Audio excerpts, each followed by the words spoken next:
Horas 13 minutos, direto de Brasília, Cláudio Humberto. Bom dia, Cláudio.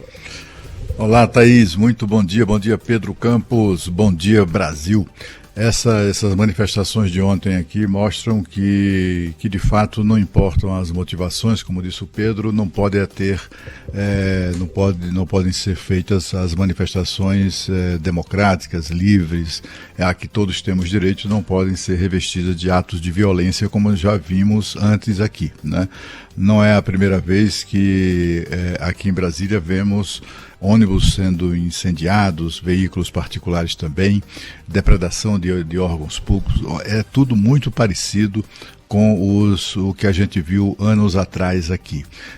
Evidentemente que a gente precisa aguardar que as investigações sejam concluídas, que avancem, mas que a polícia identifique os responsáveis por tudo isso e os puna com o rigor da lei. Mas neste momento também é preciso a gente chamar a atenção para a responsabilidade das autoridades, como pontuou muito bem no começo do programa a Thaís Freitas, né? A responsabilidade dos líderes políticos, sobretudo, se impõe neste momento, né? No momento de botar a bola no chão, né? No momento de evitar ou tomar medidas e fazer gestos que conspirem em favor da pacificação e não da guerra. O que vimos ontem, e é esse o destaque que eu trago hoje aqui, o que vimos ontem na cerimônia de diplomação do presidente eleito foi exatamente manifestações no sentido contrário a isso, né? A essa necessidade de pacificação. Foi uma pena. É uma pena porque o discurso do presidente eleito, né, na cerimônia em que ele está sendo diplomado pela terceira vez, presidente da República, fazendo história, né, poderia ter aproveitado aquele momento para dedicá-lo exatamente a gestos de pacificação, né, de como um verdadeiro líder deve se comportar. Estender a mão aos adversários que ele derrotou nas urnas, legitimamente, sem nenhuma contestação quanto a isso, mas faltou esse gesto de estender a mão, né? Mesmo quando falou em amor, o presidente eleito, na verdade, estava novamente insistindo enfim, nessa disputa besta que acaba degenerando em coisas como isso que a gente viu ontem, né? Quando ele divide o país entre os que odeiam e os que amam. E é claro, ele sempre se coloca entre, né, os afetuosos da história, né?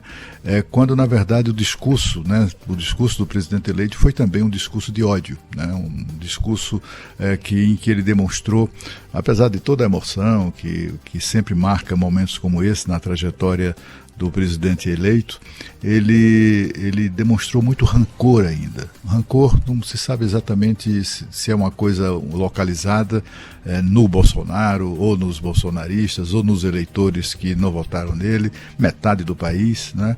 Ou se é um rancor ainda decorrente daquele período em que ele acabou preso por corrupção, cumprido pena, né, por corrupção e lavagem de dinheiro. O fato é que o presidente, mais uma vez, demonstrou que não desceu do palanque. Ele continua no palanque e continua se dirigindo apenas àquelas pessoas que o apoiam, deixando, portanto, à mercê, né, de qualquer outro sentimento e liderança aqueles que não votaram nele. Aquelas pessoas que não votaram nele continuam sendo mantidas afastadas do presidente da República, que tem a obrigação de ser o presidente de todos os brasileiros. Na sequência, a gente assistiu ontem ao discurso do presidente do Tribunal Superior Eleitoral, o ministro Alexandre de Moraes. Esse foi ainda mais rancoroso no seu discurso, né? E mostrando que a Justiça Eleitoral brasileira fez uma opção clara pelo protagonismo político, isso desde Luiz Roberto Barroso, passando por Edson Fachin e atingindo o grau máximo na presidência de Alexandre de Moraes. Esse protagonismo pôde ser verificado nos detalhes, como, por exemplo, o fato de a festa era da diplomação do presidente da República eleito, mas quem mais falou foi o presidente do Tribunal Superior Eleitoral.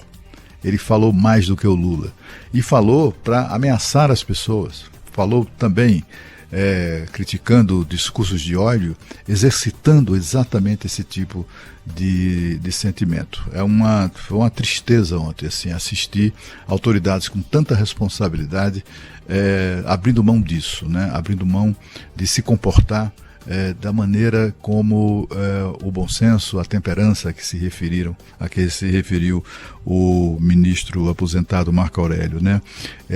O presidente do TSE simplesmente fez um discurso, meu Deus, ainda mais, né, mais raivoso do que o do presidente eleito. O presidente eleito pontuou ali o seu rancor, mas não utilizou palavras de ameaça, de vingança, não sei o que, a não ser quando ameaça as liberdades no país, né?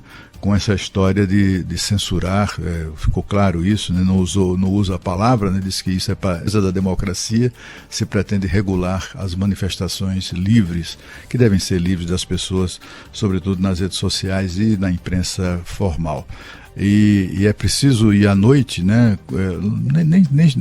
Nem havia anoitecido ainda, quando o mesmo Alexandre de Moraes divulgou um post nas suas redes sociais em letras maiúsculas que, como a gente sabe, na internet tem um significado de grito, né? É um texto curto em que ele grita, né? Como se fosse lá o Bonaparte, né? Gritando a ameaça de retaliação, deixando claro que ninguém vai ficar impune, entre aspas, no que ele considera de ser antidemocrático, etc. e tal. Bom, o fato é que o país está conflagrado, continua conflagrado, e a julgar pela manifestação das suas lideranças e pela omissão do atual presidente da República, completamente omisso nisso tudo, a situação só tende a piorar, infelizmente.